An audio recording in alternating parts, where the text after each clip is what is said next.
কিংবা যে ভাই আমাদের চোখ হারিয়েছে, হাত পা হারিয়েছে, তাদের তো একটা পুনর্বাসনের ব্যবস্থা করতে হবে।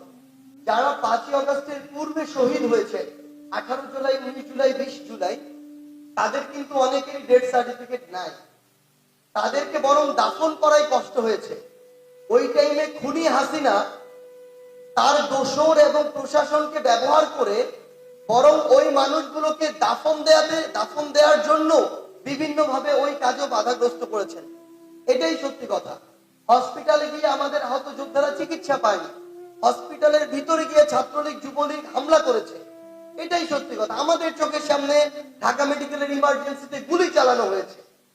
আমরা যদি আমাদের ডকুমেন্ট গুলো না দেই, এটা তো একটা ফাউন্ডেশন, প্রত্যেকটা টাকার হিসাব যেন আজকে থেকে 20 বছর পরেও দিতে পারি। এক সময় খুনি শেখ হাসিনা বলতো, দেশের অন্যতম একজন প্রধানমন্ত্রী বেগম খালেদা জিয়া